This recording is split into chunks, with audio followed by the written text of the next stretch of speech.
Ka një moment në jetën e një vendi kur skandalet nuk janë më thjesht lajme. Ato bëhen diagnozë. Rasti i fundit që bëri xhiro në rrjetet me sekuestrimet miliona euroshe të Beqirit, Agasit dhe Kaçanajt nuk është një histori individuale për disa emra që sot janë në nënhetim. Është një pasqyrë brutale i sistemi që ka funksionuar për vite me radhë, ku pushteti, përret publike dhe lidhjet personale janë përzierë në mënyrën më të rrezikshme të mundshme. Për vite të tëra, qytetarëve u është kërkuar të besojnë një narrativ se disa individ të thjesht, pa mundësi, madje edhe të përndjekur nga padrejtësitë, meritonin mbështetje, favore apo edhe simpati publike. Sot rezulton se pas kësaj fasade, fshihen pasuri marrëmendse, vila, toka, apartamente, llogari bankare dhe mjete luksi që nuk mund të justifikohen me asnjë histori varfërie. Kjo nuk është thjesht hipokrizi, është manipulim i qëllimshëm i opinionit publik.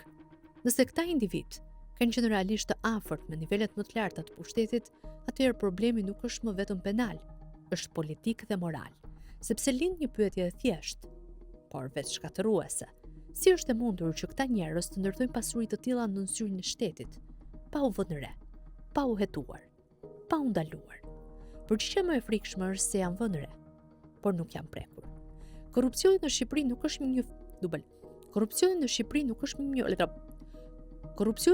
nuk është një fenomen i shpërndar në mënyrë sporadike. Ai është bërë strukturë, një mekanizëm i qëndrueshëm ku tendrat publik, lejet, koncesionet dhe lidhjet personale kryejnë një zinxhir përfitimi që nis nga buxheti i shtetit dhe përfundon në llogari private. Kur flitet për 40 milion euro pasuri, nuk bëhet fjalë për shifra abstrakte. Janë shkolla të pandërtuara, spitale të papërfunduara, rrugë të amortizuar, shërbime publike të munguara. Janë taksat e qytetarëve që janë transformuar në prona private.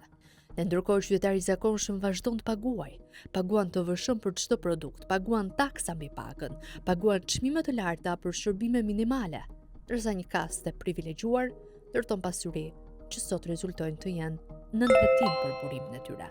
Ironia është therse. Ndërsa propaganda fliste për drejtësi, sistemi prodhonte pandushkueshmëri. Ndërsa flite për reforma, krijoheshin rrjete ndikimi. Ndërsa qytetarëve u kërkoi durim, dikush tjetër ndërtonte perandori ekonomike mbi kurrizin e tyre. A është kjo një pikë these? Ndoshta. Veprimet e fundit të drejtësisë tregojnë se një pjesë e sistemit ka filluar të lëvizë. Sekuestrimet nuk janë të vogla, dhe sinjali është i fortë. Pasuria e pajustifikuar nuk është më e paprekshme, por pyetja që mbetet është më e rëndësishme se çdo operacion. A do të shkojë kjo deri në fund? Sepse publiku nuk ka më nevojë për spektakël. Ka nevojë për përgjegjësi. Nëse këto hetime ndalen tek disa individ dhe nuk prekin zinxhirin e plotë të përgjegjësisë nga bizneset e politika, atëherë gjithçka do të perceptohet si një episod i radhës, jo si një ndryshim real. Shqipëria nuk është një vend i varfër. Është një vend i keq menaxhuar dhe i kapur nga interesa të tetën kushta. Dhe korrupsioni nuk është thjesht një problem ekonomik, është një plang që shkatërron besimin, shpresën dhe të ardhmen. Kur qytetarët shohin se pasuria ndërtohet jo me punë, por me lidhje, jo me merit, por me favore, atëherë ata humbasin besimin te sistemi. Dhe një shoqëri pa besim është një shoqëri në rënje. Ky është momenti për të provuar të kundërtën. Jo më fjalë, por veprime. Jo më justifikime, por transparencë. Jo më selektivitet, por drejtësi të barabartë për të gjithë. Sepse në fund, pyetja nuk është vetëm kush vodhi. Pyetja është, a do të lejojmë ne që kjo të vijojë? Kur shet deklarata që bien ndesh me faktet apo narrativa që nuk qëndrojnë as në logjik të thjeshtë, zakonisht nuk janë bërë për të bindur plotësisht njerëzit. Janë bërë për të krijuar mjegull. Propaganda moderne nuk ka si synim gjithmonë të bëjë të besosh një gënjeshtër. Shpesh synon diçka tjetër, të lodh, të ngatërroj, të relativizoj gjithçka. Në momentin që qytetari thotë nuk po kuptoj më çfarë është e vërtet, atëherë kush ka pushtet fiton kohë dhe hapësirë. Ka disa arsye pse ndodh kjo. Së pari, mbrojtja politike. Kur individ të lidhur me pushtetin përfshihet në skandale, instinkti i parë është minimizimi, mohimi, relativizimi, zhvendosja e vëmendjes. Edhe argumentet e dobta përdoren jo sepse janë bindëse, por sepse krijojnë zhurmë në ndarje në opinion. Së dyti, kontrolli i narrativës.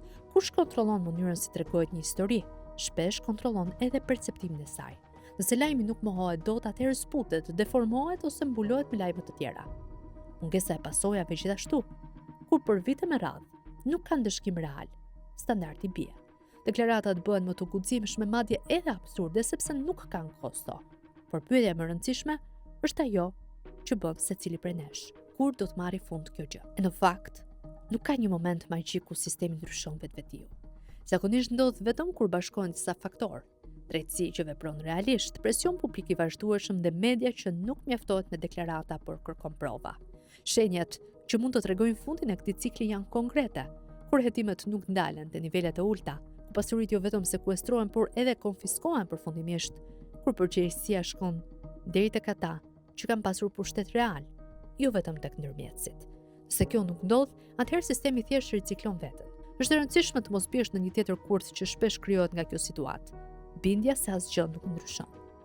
Kjo është po aq e dobishme për një sistem të korruptuar sa dhe propaganda, sepse ul reagimin dhe kërkesën për llogari. Pra, arsyeja pse shet deklarata që nuk mbrohen as vet është sepse ato nuk janë të ndërtuara për të qenë të forta. Janë të ndërtuara për të fituar kohë dhe për të mjegulluar realitetin. Ndryshimi fillon vetëm kur kjo mjegull nuk funksionon.